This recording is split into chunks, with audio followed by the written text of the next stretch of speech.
Photo: The Simpsons, TCFFCHey. Remember how the final sequence of 6 Feet Under was a unique, sublimely devastating summation of the show's vision of its characters' shared human experience? Pretty great stuff. Well, imagine an animated sitcom conservatively a decade and a half past its prime, grafting that ending onto its own middling, inconsequential season finale, its 29th, if you're keeping score, see as, breathe me, and all. I don't know what I expected going into this last episode of the season, but I genuinely didn't expect to come away pissed off. Congrats, The Simpsons. Good one. The problem here isn't just referencing something else. It's how completely slapped on and unearned it all is. Flanders' Ladder is a piddling mess of an episode, peppered with a laugh or two, that never commits either to going for real emotional resonance, or comically undercutting it.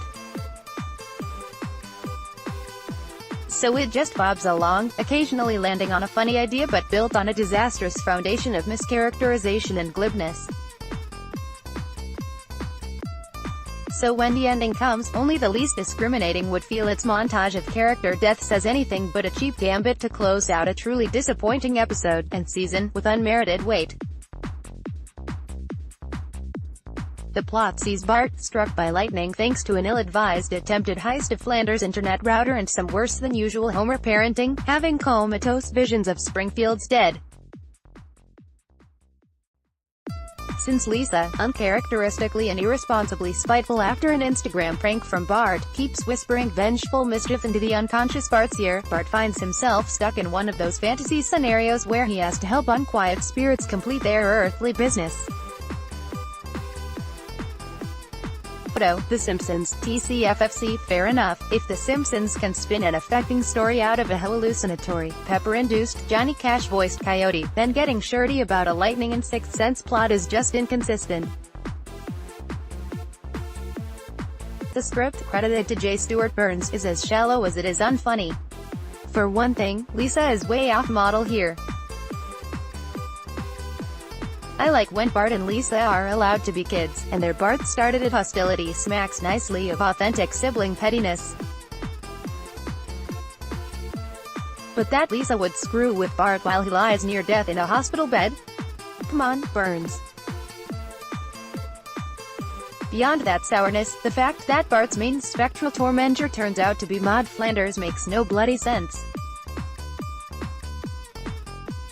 Maude and Bart had no relationship. The fact that Homer was the inadvertent cause of Maude's t-shirt cannon demise has never once been shown as affecting Bart in any way, and, worst of all, their interactions here aren't funny. Much better are Dream Bart's interactions with Milhouse's callously indiscreet therapist, voiced by Hank Azaria.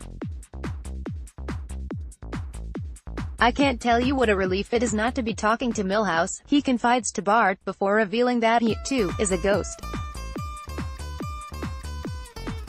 If you'd been on time, you might have saved my life, but whatever, the suicidal jerk tells Bart breezily. Sure, it's all Bart's dream reality, but the episode also wants to apply some actual emotional stakes to Bart's near-death adventures, so Bart's indifferently imagined interactions there undermine whatever effect Burns was going for. Photo: The Simpsons, TCFFCHey. Flanders' Ladder is going for emotional effect. The way Dream Bart and the accidentally killed Dream Homer, felled by a t-shirt cannon barrage at Maude's command, are connected to real Bart's possible death is clearly shooting for a dramatic payoff. And the remorseful Lisa's anguish, "I love you, and I want you back," Bart Simpson, might have landed, if their conflict and Lisa's actions were better realized. As it is, the whole episode functions as a featherweight, no-stakes treehouse of horror doodle, operating feebly inside an equally insignificant framing story. And so that tag, with Bart's predictions of various characters' deaths comically echoing their 6 Feet Under counterparts, comes out of nowhere, and accomplishes nothing. The elderly Lisa, stricken mid-meditation, spikes the camera to gasp out, "This has all been a waste of time." The episode got that right, anyway. Stray observations. Lisa, spotting and ignoring a sign over the unconscious Bart's bed. Reading, do not taunt my patience, muses. You know, that sign should be unnecessary. Dream. Homer, ascending happily to his reward, tells Bart he's pro, knowing I raised 2 great kids, and the one who murdered me. The tag ends with a Maggie-shaped constellation and the on-screen legend, Maggie Simpson never died, which is the sort of weirdly evocative touch that would invite much debate, if anyone actually were moved to care about it. It did recall Clyde Bruckman's prediction about Dana Scully's fate, which is something I still think about. Other things destined to be forgotten. Marge and Flanders wind up married in Bart's vision. Milhouse somehow remembers things only Dream Milhouse could know. Oh, and Ralph becomes King Ralph. The episode ends with a farewell to one-time guest star Tom Wolfe, who died this week. And that's a wrap on the AV